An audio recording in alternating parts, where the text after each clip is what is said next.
Okay. My name is Luke Boyle, and I'm going to try doing some stand-up comedy right now. There were some pretty cool acts on before me, so, and I got the idea. I guess you guys can snap or laugh. That's totally fine. That was really cool. Okay. So first off, do any of you guys own iPods, or a musical device that you can plug into your ears? Everybody's got iPods, right? So good, okay. We got some laughs, it's good, it'll be over soon.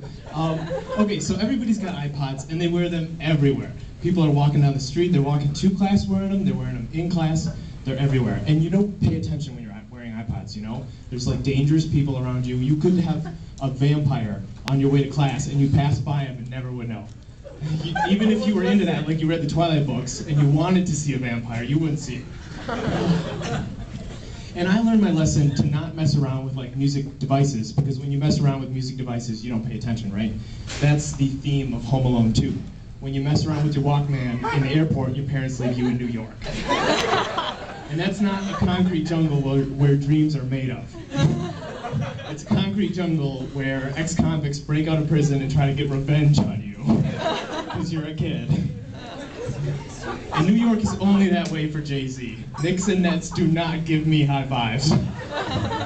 That's for sure. I don't like iPods. The worst part about them is that you can always hear someone's music because they play it so loud, you know? You're walking next to somebody and you can hear horrible, horrible songs that you don't want to hear and you don't want this person listening to. And I really wouldn't like it if people knew what music I listened to. Like, what if my whole lecture hall knew that I love gangster rap? My street cred would plummet. It would be horrible, devastating. The worst is when you can hear someone and their music in a situation that should be quiet, you know? Like, I'll be in a public bathroom, and in the stall next to me, I'll hear, "Soldier Boy up in there, oh, watch me quick, that watch me roll!" I'd be like, "Whoa, Soldier Boy, not in the bathroom. You belong in a dance hall somewhere." A few months ago. Yeah. iPods. What else we got on iPods? Let's check this thing. iPods. I printed this off the internet. Just kidding. Yes, okay. And then whenever I use an iPod, I see an iPod as a means to get me like pumped up for something, right? Like you're listening to a guitar solo and you're lifting weights and you're getting buff and everything like that, right? Right? That's why people use iPods and listen to music. But I see so many people with these iPods in the dining hall. And I'm like, why are you getting psyched for dinner, you know? You're eating at your table and you're like, what? I have a biscuit left? Yeah! From the main course to dessert, till grease strips down my chin. I need another napkin. Oh, eat. Oh, eat. Smoked ham. Ah, eat. Wheeler dealer. Right? Oh, thank you. Okay, a third of the way through. Mark it down. I miss the Chappelle Show. There's nothing good on TV anymore. Lost is almost over. I have friends, so I don't watch Glee. Sorry, low blow. The other day, I really wanted to watch some reruns, so I'm thinking, okay, I'll turn on the History Channel, because that's what's on there, right? No Fresh Prince of Bel-Air on the History Channel. Just like documentaries, and then they have like these recent shows where they're trying to like, you know, be innovative and be like the rest of TV and show you something that you don't know about. One of these shows is called Axemen. I don't know if you guys have heard about it. It's like modern day lumberjacks. It's called Axemen, but I call it the least dangerous game because it's really easy to kill a tree. All you have to do is saw through it and it's dead. Plus, they don't have like any self-defense mechanisms. You know, you're like cutting down a tree and then you get sap on your hands and you're like, oh, this is kind of annoying. I might have to use my technology, my human technology of towels. Not so hard.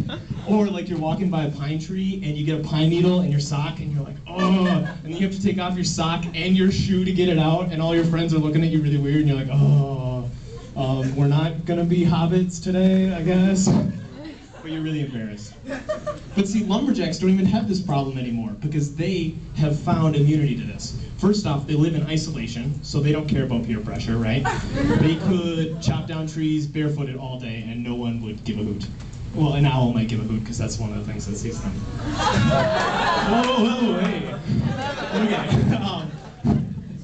Second of all, they don't really care if they get sap on their hands because they have as many paper towels as they want. They're the mascot for Burley, right? You remember that paper towel brand.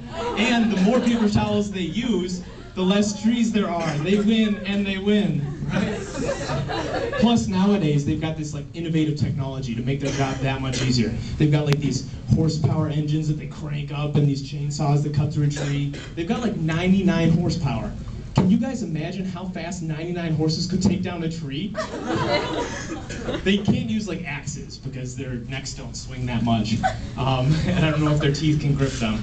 But they can do that like back kick. And if you imagine like 99 horses going up a tree, just back kicking it, that thing would drop. Timber, right? So it's, I always wonder, you know, like, are there some trees that are harder to kill than others? I think the easiest tree to kill would probably be the giving tree, because you just have to like mope around it for a while. You just have to be like, oh, jeez, man, geez, oh. And then after a while he's like, what's wrong, my boy? And you're like, oh, well, geez, all my friends have these plans for spring break, and they're gonna go to Cancun and have a lot of fun. Oh, well, that sounds like a good time. You can enjoy another culture. Yeah, well, the thing about that is my parents don't really want me to enjoy another culture, and they're not going to pay for a plane ticket, so I kind of need a boat. Say no more. Cut down my trunk, and then you may sail to Cancun. Awesome, thanks, brah. And you take out a saw, and then he's like, wait, did you have that saw the whole time? And you're like, probs. Right? It's not too hard to kill a tree. I mean, I'm not a hunter, but I do know a little bit about hunting. Apparently there's some rules so that it's not too cheap. Like, you can't bait an animal. Like, if you put some cereal down for a quail that you're trying to kill, it's illegal because the quail is cuckoo for the Cocoa Puffs and he can't help it. He'll go eat them and then you shoot him. That's just cheap, that's just cheap. I guess the equivalent of that for a tree would be seeding.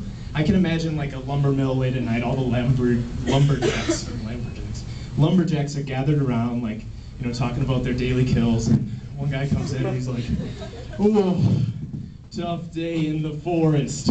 I killed like 50 trees today. I was mowing them down. And then the other guys are like, wait up, Clark. You didn't kill those trees fairly. Yeah, you cheated, man. What are you talking about? I got 50 trees that say otherwise. Clark, your great-grandfather seeded those trees. What? Why would you accuse me of that? That's preposterous. You didn't even know him. You didn't even know him. What are you talking about? Clark, your last name is Appleseed. Oh, snap! If your last name is Appleseed, you will never be accepted in the lumberjack society. It's just a shame. 2/3 done. Mark it down. Transition. One thing that will always accept you are those internet ad games. You know, you go to like a website and there's like a rectangle on the top of the screen or on the side of the screen, and there's like a bunch of ducks going by, and you're like, whoa, those are really cool ducks. I'm gonna see if I can click and drag one of those ducks into a folder named Ducks or Cool Ducks or something. They're really cool, right? And so you move your cursor over there, you're like, I'm gonna get that one, and your cursor goes into the box and it becomes a scope, and then you see these directions and it's like, shoot a duck, get a free Xbox. And you're like, awesome! They don't care if you were an ex-criminal, if you're very, very angry at your significant other. They'll just give you a gun, you shoot a duck, they give you an Xbox. I love those things because I always pretend that they're like real serious challenges, like stuff that needs to be done. Like there's some CTU bunker somewhere, it's like, da-da, da-da. This morning, an hour ago, we were informed that there's a terrorist mastermind free on the internet, roaming around rectangles. If we don't stop him, they could detonate a nuke anywhere in the US. But sir, what does he look like? Well, he's dressed like a common criminal, you know, striped shirt, robber hat, and he's kind of creeping around in different rectangles.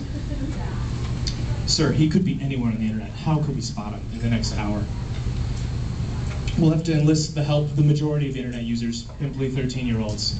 We'll make it so that if they put their cursors over the rectangle, they become a scope. And then Chloe chimes in her really annoying voice. She's like, but they'll never help you. They don't have an incentive, and they could get hurt. And then Jack's like, shut up, Chloe. We'll give them all a free Xbox if they do it. Or, like, the FBI needs all these testimonies, right, for this high-profile drug dealer. Like, this person's really high up in society, and they're really rich. But if they get testimonies of real people, then they'll just be assassinated. So they need people like you. They need citizens, so they're willing to pay every citizen $50 in Best Buy gift cards if they correctly identify the high school picture of Angelina Jolie. Right? Like, who takes those seriously? I do. I'm a good citizen, and I want to be in CTU someday, so I always answer those. But I only get pop-ups. You know those really, really annoying pop-ups? The guy who invented pop-ups has got to be so embarrassed, you know? If you invented something, and then a year later there's an entire market for things that block your invention, probably wasn't a good thing, right? You check your answering machine, and they're like, hey, Gary, that's really cool that you made a new invention. I'll go check it out. What is it? Pop-up? Whatever. I'm really proud of you, man. I'll go check it out. And the next one's like, oh, hey, Gary, thanks again for giving my computer a deadly virus. You're a jerk. I'm totally going to take my stocks out of your company and put them into those headphones that make music way too loud. Business is booming! Thanks, everybody.